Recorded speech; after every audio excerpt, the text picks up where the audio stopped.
Hello, I'm David Breeden. I'm the Senior Minister at First Unitarian Society of Minneapolis, and this is Coffee and Wisdom, where we talk about religion and philosophy and some of the ideas that have come and gone within that kind of matrix over the years.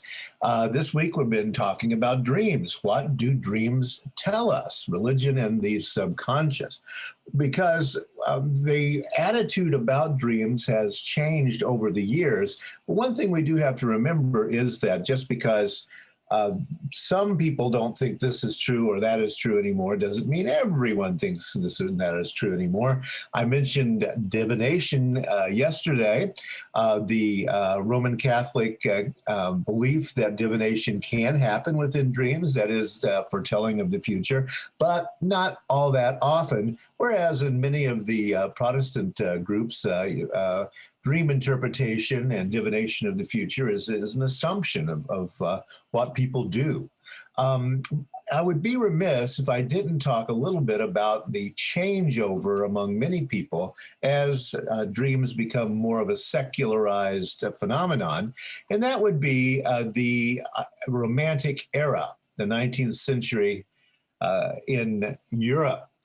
This is called The Nightmare from 1781 by Henry Fuseli, and it is one of the most popular paintings of that era. It went everywhere on tour. There were, Fuseli, the painter, actually made eventually 4 copies of it so that it could cover more ground as it toured around England and then wider in Europe. Why was it so popular? Well, interesting, isn't it? If you look at it, this has something to do with dreaming, and it also has something to do with the imagination. This is called The Nightmare, and here's the mare over here, a black horse with white eyes. And here we have an incubus. There were 2 kinds of these things that would get on one's chest as one slept, was the belief of the day.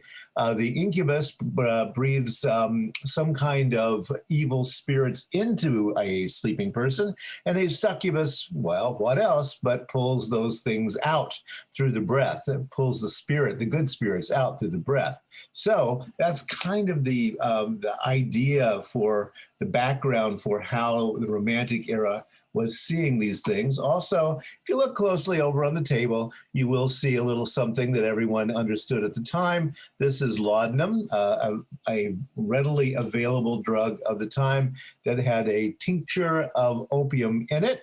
So this a woman was probably drinking a bit of the laudanum and drifted off to sleep.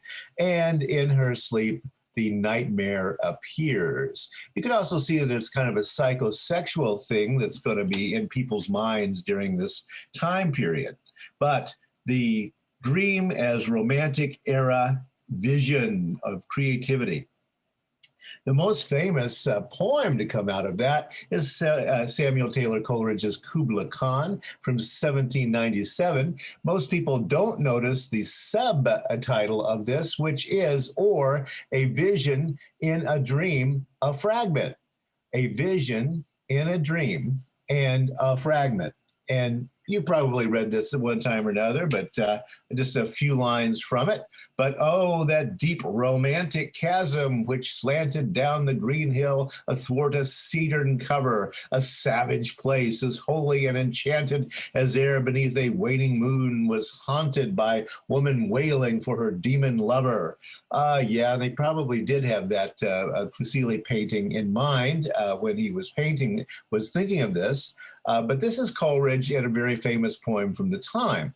Now, not part of the poem, but well known was Coleridge's explanation for how this particular poem came to be, this fragment of a poem that came to be. Coleridge relates it here, and he is speaking of himself in the third person, but this is what he had to say about that. On awakening, I, appeared to himself to have a distinct recollection of the whole, and taking his pen, ink, and paper, instantly and eagerly wrote down the lines that are here preserved, so the ones that are in that fragment. At this moment, he was unfortunately called out by a person on business from Porlock. very famous among writers anyway, is the when business comes to call and gets one out of the creative state, we call that a man from Porlock. That is someone who has business and doesn't have any respect for those creative moments. And so the man from Porlock, and detained by him above an hour, and on his return to his room, Coleridge speaking again, found to his no small surprise and mortification that though he still retained some vague and dim recollection of the general purport of the vision, yet with the exception of some 8 or 10 scattered lines and images, all the rest had passed away like the images on the surface of a stream into which a stone has been cast, but alas, without the after restoration of the latter. So that was all he got of the poem that he could remember, because he had been detained by business.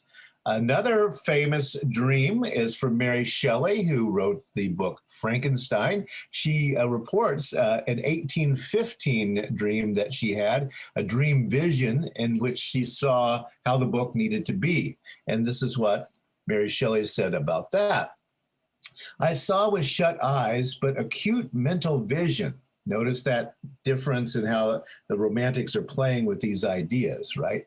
Shut eyes, but acute mental vision. I saw the pale student of unhallowed arts, that would be Dr. Frankenstein, kneeling beside the thing he had put together, being the monster. I saw the hideous phantasm of a man stretched out, and then on the working of some powerful engine show signs of life. And of course, all of us who have seen too many movies and perhaps have read the book know that the terrible engine with the lightning and all of that going on, and the bellows breathing air into this monster made from sewn together body parts. But that was the initial vision that Mary Shelley had, and then the book wrote itself famously.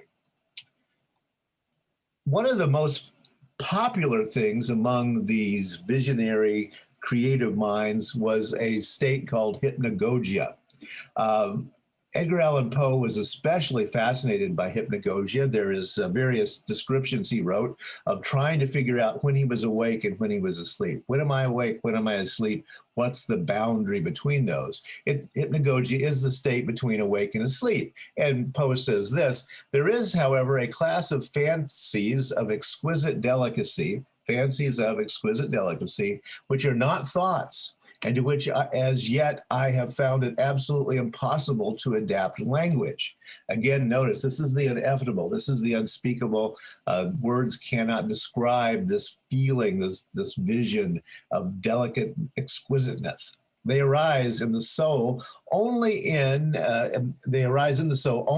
its epochs of most intense tranquility, when the bodily and mental health are in perfection, and at that totally relaxed, in other words, and at that mere point of time where the confines of the waking world blends with those of the world of dreams. I am aware of these fancies only when I am upon the very brink of sleep with the consciousness that I am so. So you have to be aware of the fact that you're going to sleep, but you can't quite be asleep. And there is suddenly this moment at which images appear that cannot be described in words. And that's what Poe was always going for. And it really was the Romantic era vision of what the dreams could do in terms of creativity. And then along comes, in the late 19th century, Freud, which we will discuss tomorrow. Tonight at 7 p.m. Central Time, Bibles and Beer, a humanist Bible study, talking a little bit about Sodom and Gomorrah, what may actually have happened there according to archaeology, and also why was it that the great father of the monotheisms, Abraham, why was he always saying that his wife was his sister? The rest of the stories tonight at 7 p.m. Thanks for joining, and I'll see you tomorrow and talk a bit about Freud.